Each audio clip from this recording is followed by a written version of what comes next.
الحمد لله نحمده ونستعين ونستغفره ونؤمن به توكل عليه ونعوذ بالله من شرور أنفسنا ومن سيئات أعمالنا من يهده الله فلا مضل له ومن يضلل فلا هادي له. أما بعد.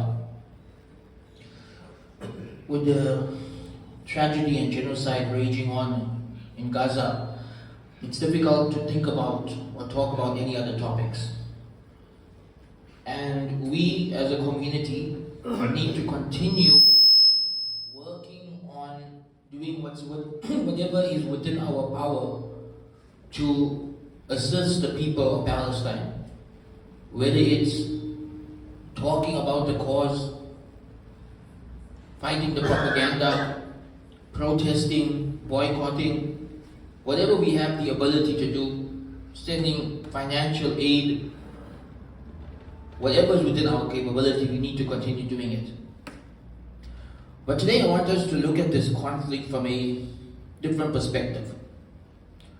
As Muslims, we believe that everything is in the hands of Allah subhanahu wa ta'ala, and whatever Allah wills for us is best for us.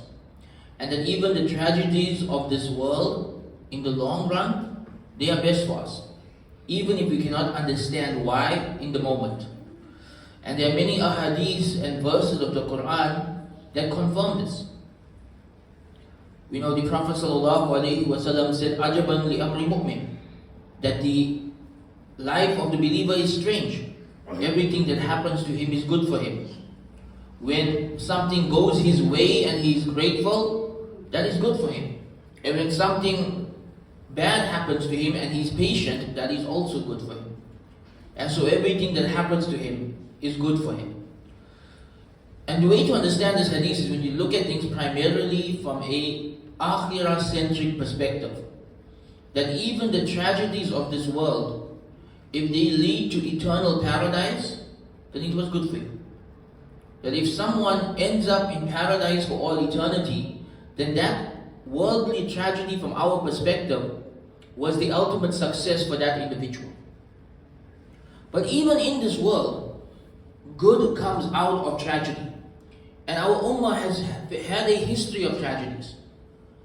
In the time of Rasulullah sallallahu alaihi wasallam, when his wife Aisha radiallahu anha was slandered, and people wondered how could this happen? Why would this happen? This is the wife of the Prophet sallallahu alaihi wasallam, and her honor was attacked, she was slandered. And verses in Surah Nur were revealed, clarifying her chastity. One verse there that relates to us today, Allah subhanahu wa ta'ala tells them that you think this is bad for you, but in reality, this is good for you. About a tragedy that afflicted the community, that you think this is bad for you, but in reality, it is good for you. And so, we need to have hope, and we need to be optimistic, and most importantly, we need to trust the plan of Allah. Allah is in control. Allah knows best. Nothing happens except what Allah wills. And so, in the long run, this is part of Allah's plan, and Allah knows best what is best for this ummah. And one of the good things that came out of this tragedy, and when I talk about one of the good things that came out of this tragedy, we're not in any way lessening the severity of the tragedy, but we are trying to look for a silver lining in a dark cloud. One of the good things that came out of this tragedy is a showcase of Iman. A showcase of how Islam transforms the souls of people.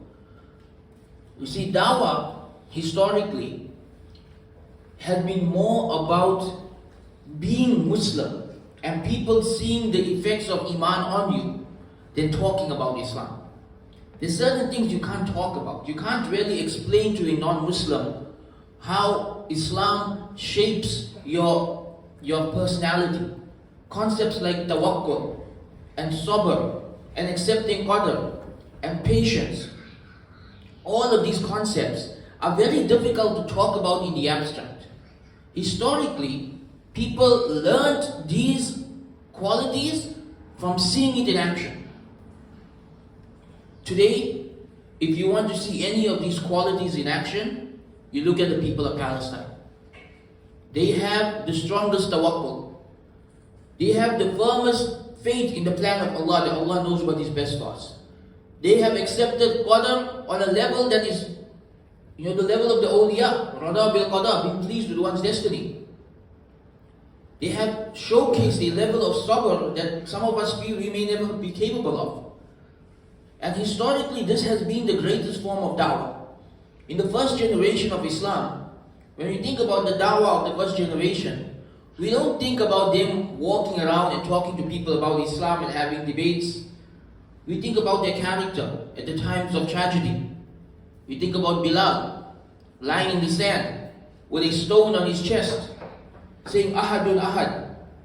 That moment of firm faith and tawakkul, when the whole world was against him and he was being physically tortured, that was the biggest da'wah to the people around him.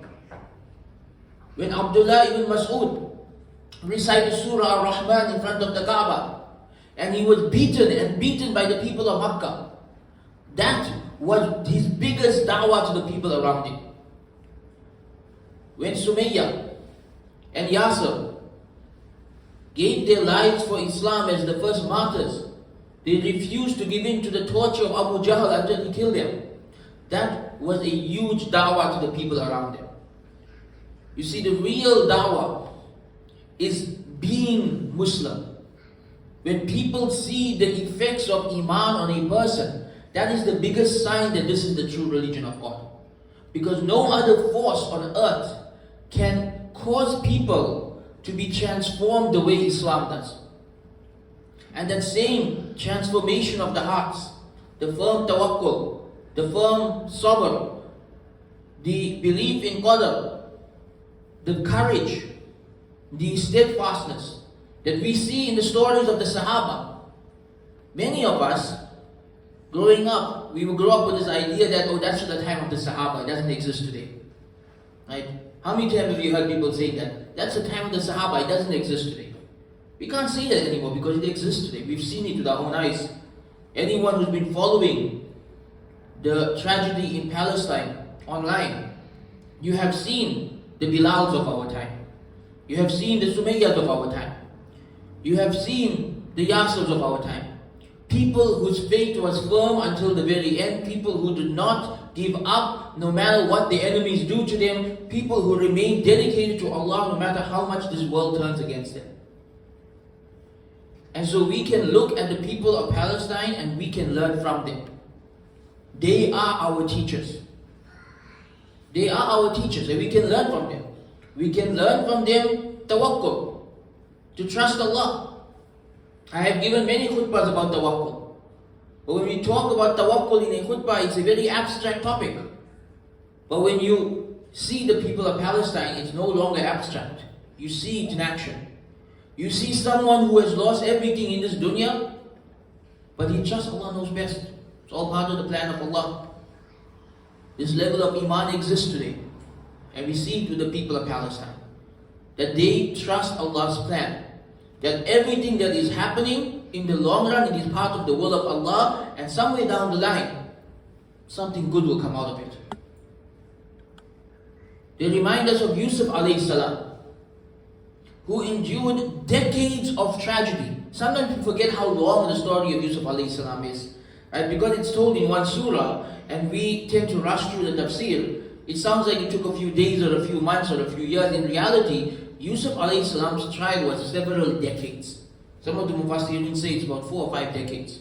That he was taken as a slave at the age of 10, and he only becomes the ruler of Egypt in his 50s. Right? This is a long time. This is an entire life of tragedy. An entire life of trials. Yet he remained firm in everything that he went through, trusting the plan of Allah, that this is all part of Allah's plan for him, and in the end, whatever Allah wills is going to happen. We see that same firmness of Yusuf when he was in the prison unjustly. We see it with the Palestinians today who are in prison unjustly. That just as he trusted Allah's plan, they trust Allah's plan. Just as he remained firm. And one of the interesting things about the story of Yusuf alayhi salam is when he's in prison, there are stories in the Quran showing that he was doing da'wah to the other prisoners. And again, we see this today amongst the Palestinians, that they also have this personality of doing da'wah even though they are being oppressed. So we learn tawakkul from our brothers and sisters in Palestine. And for all of us, whatever little trials we are facing in our life, because really our trials are trivial compared to theirs, whatever trials we are facing in our life, we can also face them with tawakkul. If they can have tawakkul when the whole world is against them and they are losing everything in this dunya, then we can have tawakkul if our business is having a bad month, or the government is messing up a few things, or we don't have electricity for 4 hours a day. They don't have electricity for weeks. Right? We can put up with 4 hours a day. We can have tawakkul and understand that this is all part of the plan of Allah.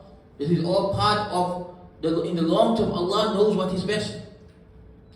And sometimes you dislike a thing and it is good for you in the long run. So if they can have tawakkul, we can have tawakkul. We see in the people of Palestine a demonstration of courage. What does it mean to be brave? We have this worry with our younger generation that many of the boys lack courage, that they're growing up too soft. But now they have models of courage to look up to. Let them look to the children of Palestine. When a young child will stand against a tank with a stone in his hand, he is our model of courage. If he can be courageous in a moment like that, then we can be courageous with a few small trials we face, whether it's the crime in this country or whatever else that we have to deal with. We can be courageous in the face of these trials as well. Even in just speaking the truth. Sometimes we are scared to speak the truth because we worry that people will dislike us. We are worried that there'll be a problem, we'll get boycotted, we'll get fired, we'll lose our positions. No, be courageous and speak the truth. If they can be courageous in the face of death, we can be courageous in the face of losing a job. We learned from the people of Palestine, sabr. Sabr is a very difficult concept to talk about. How do you explain what is sabr? In reality, it's difficult to explain what is sabr, it's best to demonstrate it. And really, when a Palestinian grandfather holds his dead granddaughter and he says, Inna lillahi wa inna ilayhi raji'un, and he accepts the qadr of Allah, and he continues to go around counseling other people in the community and smiling and calling people to the way of Allah, he is a walking demonstration of sabr. You can look at that man and say, that's sabr, I want to be like that. I want to reach that level of iman.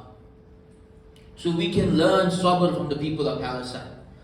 Remember, sabr isn't just patience, right? There's several levels to sabr.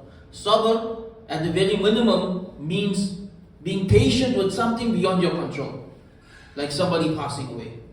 But sabr also means persisting in your good deeds, persisting, moving forward. This is why in Islam, when someone passes away, you have 3 days to stop everything and just grieve, and then after you have to move on with life. You can still feel sad, but you have to keep moving on with life. You have to get back to your regular routine. The idea here is that your grief doesn't become permanent. You don't get stuck in that phase for life. Rather, you persevere in your good deeds and you get back on track, and this helps you to overcome your grief. There's a wisdom in the Islamic idea of just grieving for 3 days and then forcing yourself to get back to your routine. This is part of sabr, that you push yourself to get back to your regular routine no matter how difficult life gets. Sabr also means resiliency, right? It means resiliency. In the face of hardships, you continue working towards your goals. And we see this again with the Palestinians. No matter what hardships they are facing, their goal remains the same. Nothing makes them feel like giving up on their goal. And this is something that's mind-boggling to the enemies. You see, the enemies of the Palestinians thought, if we kill enough of them, they'll give up, they'll run away. But what they did not account for in their plans is that sabr exists in the heart of the Palestinians. That they have a level of resiliency in their hearts, that they remain firm and committed to their goal of the liberation of Al-Aqsa, no matter what the enemies do to them. And this is frustrating the enemies of the Palestinians, because you cannot break sabr in someone whose heart is committed to Allah. Just like Abu Jahl was frustrated when he couldn't break Sumayyah and Yasir. The Zionists are frustrated when they can't break the Palestinians.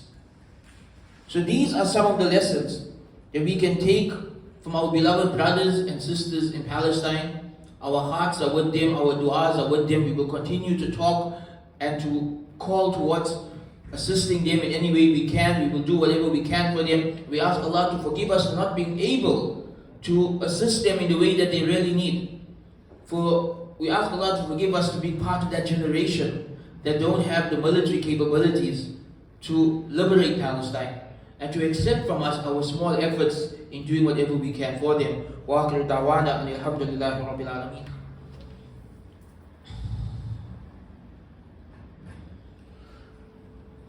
Alhamdulillahi wahda wassalatu wassalamu ala man la nabiyya ba'da amma ba'd. One of the fascinating things that came out of this conflict is that many non-Muslims who before they wouldn't have thought about Islam, right? For many of them, they just think, oh, this is one of the religions of the world, it's just like every other religion. They didn't really give much thought to it. They see the videos of the tawakkul of the Palestinians, of the sabr of the Palestinians, of the iman of the Palestinians. And they wake up and they realize this is something different. This is something special. This religion transforms the hearts of people. And now we have many non-Muslims who, because of what is happening in Palestine, they have decided to read the Quran. They have decided to study the Seerah. They have decided to look into Islam. And already we have seen many viral stories of people converting to Islam because of this conflict. Why? Because the best dawah is to be a Muslim. That when people see the impact of Iman on you, that is what attracts them to Islam. And that is what people are seeing in the Palestinians. Because they know that if they had to face a similar tragedy, and all they have in their hearts is atheism or liberalism or hedonism or any of these ideologies, you do not have the tools to survive a tragedy like that. You would go mad, you would go suicidal, you would go depressed. And they realize that in an age where suicide rates are at the highest and depression rates are at the highest, here's a solution. It's called Islam. It helps you to make sense of the tragedies of the world. It helps you to get through the tragedies of the world. It helps you to stay steadfast no matter how crazy life gets. And in this there is a dawah opportunity for us all. If you know of any non-Muslims who are now becoming attracted towards Islam because of the Palestinian cause, help them on their journey of Islam. Give them resources. Talk to them. Answer their questions. This is an opportunity to help people discover the truth, and the truth will benefit them. It will help them to deal with the problems of our time. You know, many years ago, there was a journalist, this was decades ago actually, there was a journalist in America who went to Palestine and was confused to find the children of Palestine were playing and having fun and were happy. And the journalist said that she comes to America where children are depressed and suicidal even though they're the most powerful country in the world. And here you go to a war-torn country where people are facing genocide and the children are still smiling and happy and content. And she couldn't understand why until she did a bit more research and realized it's because of Islam. This was one person, back before social media, one person had to travel to Palestine and see it for themselves to come to this realization that the cure to depression and suicidal thoughts is Iman. Today, we can all see this. We can all see this when we watch the videos of the Palestinians. And we can all see how Islam transforms the hearts and keeps people firm during the most difficult of times. So yes, we are facing a tragedy. And we are witnessing a tragedy. And we will have to be a witness for this tragedy on the Day of Judgment. And we are powerless to physically help them at this point. And we ask Allah to forgive us for that. Because most of us here, if we had the capabilities physically, we would do what we can for the Palestinian people. But in the meanwhile, let us continue to turn the narrative around, to fight the media war, the propaganda war. Because they don't know what to do anymore about the propaganda war. For decades, the Zionists just had the media under their control. And now for the first time, they've lost control of the narrative. So at least on that end, we can win.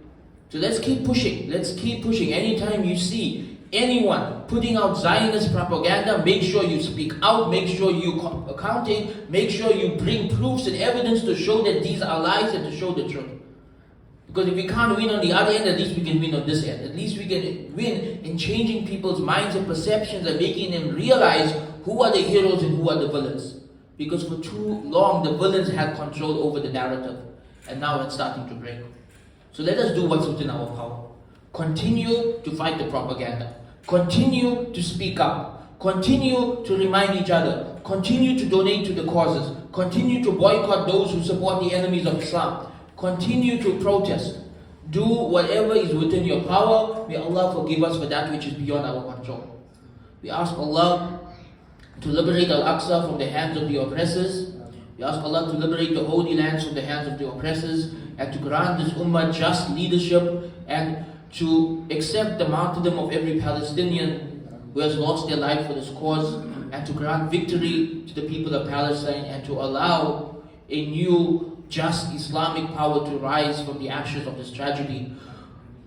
اللهم انصر المجاهدين في فلسطين، اللهم انصر المستضعفين في فلسطين، ربنا آتنا في الدنيا حسنة وفي الآخرة حسنة وقنا عذاب النار، سبحان ربك رب العزة عما يصفون، والسلام على المرسلين والحمد لله رب العالمين.